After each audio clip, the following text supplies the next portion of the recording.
حضور علیہ الصلوۃ والسلام نے فرمایا کہ مومن کا معاملہ بھی بڑا عجیب ہے کہ اسے اگر تکلیف ہوتی ہے تو اس پر وہ صبر کرتا ہے، یا اسے خوشی ملتی ہے تو اس پر وہ شکر کرتا ہے، تو دونوں صورتوں میں اللہ اس کو اجر عطا کرتا ہے۔ اور یہ صرف شان مومن کی ہی ہے کہ وہ مصیبت پر صبر کرے، بلکہ فرمایا کہ مومن کے پاؤں میں کانٹا بھی چبھتا ہے تو اس کا بھی اس کو اجر دیا جاتا ہے،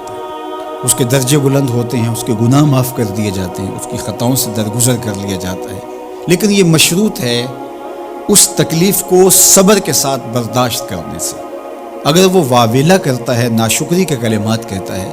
تو تکلیف تو ختم نہیں ہوتی لیکن اجر زائل کر دیا جاتا ہے۔ تو اس لیے ہمیں ہر صورت کے اندر صبر کے دامن کو مضبوطی سے تھامنے کی تلقین کی گئی ہے، اور اہل ایمان کو یہ بھی سبق دیا گیا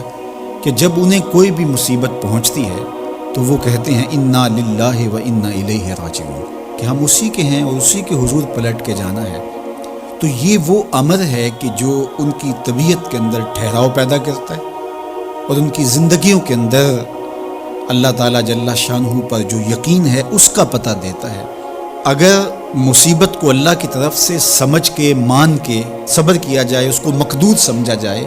اس پر واویلا نہ کیا جائے، اللہ کی نافرمانی کا کوئی کلمہ نہ بولا جائے، اپنے عقیدے میں تزلزل نہ آنے دیا جائے، اپنے رویوں کی خوبصورتی کو زائل نہ ہونے دیا جائے، تو اس کا مطلب ہے کہ وہ شخص مومن ہے، اس کا یقین ہے کہ یہ اللہ کی طرف سے ہے۔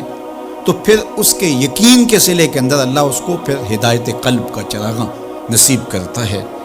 اور فرمایا واللہ بکل شیء علیم، اور اللہ ہر شے کو جاننے والا ہے، اسے پتہ ہے کہ کسی پر مصیبت نازل کیوں کرنی ہے، اور اس مصیبت سے اس کا امتحان لینا مقصود ہے، اس کے درجوں کو بلند کرنا مقصود ہے، اس کے گناہوں کو معاف کرنا مقصود ہے، اس کو کسی آزمائش میں ڈال کر کے اس کو مزید کندن بنانا مقصود ہے، یا اس کا کیا مقصود ہے، اس کو سزا دینا مقصود ہے، یہ اسے پتہ ہے۔ تمہارا رب تمہاری طرف آنے والی جو تکلیفیں ہیں ان کے اندر ہزارہا پنہا حکمتوں سے واقف ہے۔ یہاں یہ بات بھی سمجھنے کے قابل ہے کہ جو شخص مصیبت کے آنے پر صبر اور استقامت کے ساتھ اس سے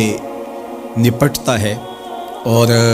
اللہ پر جو اس کا یقین ہے اس میں تزلزل پیدا نہیں ہونے دیتا، کل من عند اللہ، اے محبوب فرما دیجئے جو کچھ ہے وہ تمہارے رب کی طرف سے ہے، یہ اس کا خیال اور فکر ہے کہ یہ میرے اللہ کی طرف سے، تو پھر اس مصیبت کو ٹالنے والا بھی وہی ہے۔ تو اگر یہ اس کا عقیدہ پختہ تھا تو پھر وہ مالک کی دہلیز چھوڑ کے، مالک کی چوکھٹ چھوڑ کے کسی اور دہلیز پہ نہیں جائے گا، کسی اور چوکھٹ پہ نہیں جائے گا، وہ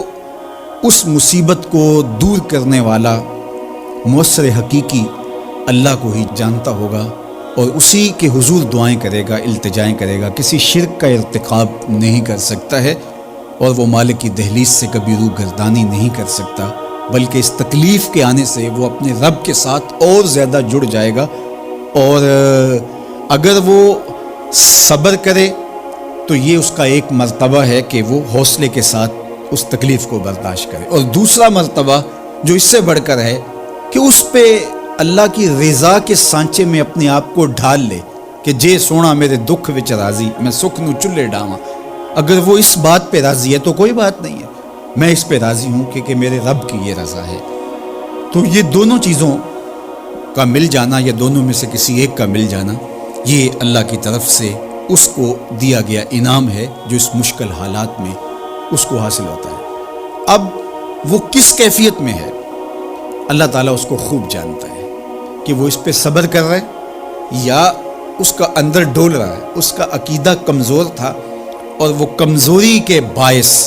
جو ہے وہ تزلزل کا، تذبذب کا شکار ہو گئے، تو یہ تمہارا رب خوب جانتا ہے۔ تو تمہارے سینے کے اندر چھپی ہوئی کیفیت